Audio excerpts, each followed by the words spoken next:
Hi, this is Chuck McCall, and I am about an hour southish of Phnom Penh, and I'm in at an area called Kraing, Ang District, Kandal Province, and I'm with Pastor Pauli, coming to share and preach at his church today and encourage him and his family.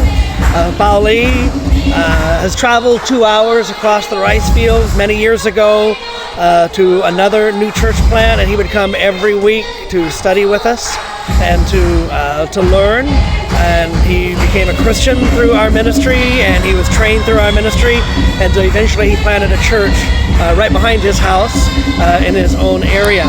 And so they have a building. Not all of our churches have a building, but these happen to have a building, and we're very grateful for that. Here they have worship in the background, very simple worship. It's mainly just young children that are leading the worship today. But I came today, and I'm going to be teaching them about giving tithes and offerings. And he was just sharing, in fact, blessings, financial blessings through the church. But I'm going to be laying the doctrine, biblical doctrine of giving tithes and giving offerings, and trying to establish the Cambodian church is very good at giving offerings, but I'm not sure if they've grasped the concept of giving a tithe, of giving 10% of your income, 10% of your produce, 10% of your rice harvest, 10% of your vegetables and fruit, chickens, eggs, and everything that God blesses us with, it belongs to Him. And the Old Testament principle is that we give 10% of that to the house of God.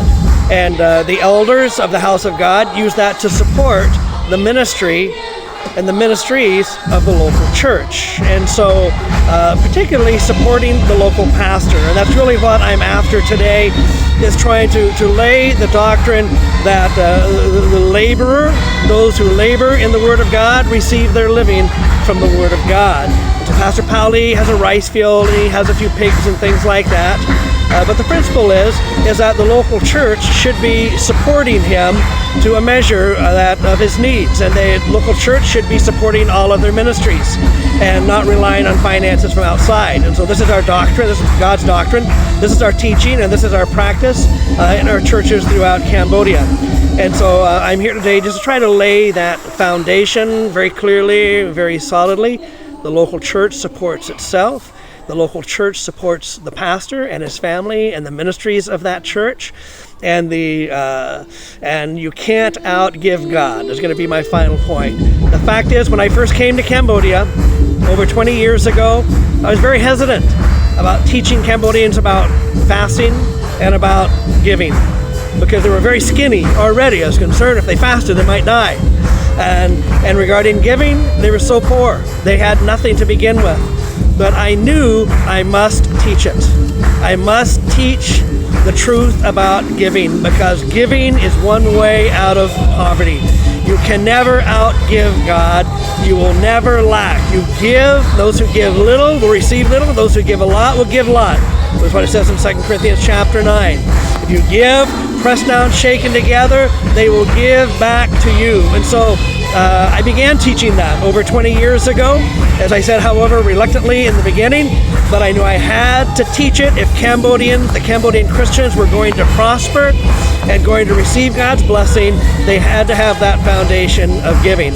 And so our churches throughout Cambodia are very good at giving, but I said I want to particularly lay the foundation, giving the tithe, taking 10% of your increase, bringing that into the storehouse, which is the house of God, which is the local church, and part of that tithe goes to support the local pastor and his family. I want to see our local churches begin blessing their pastor and begin increasing, and they will see the provision of God come in their life.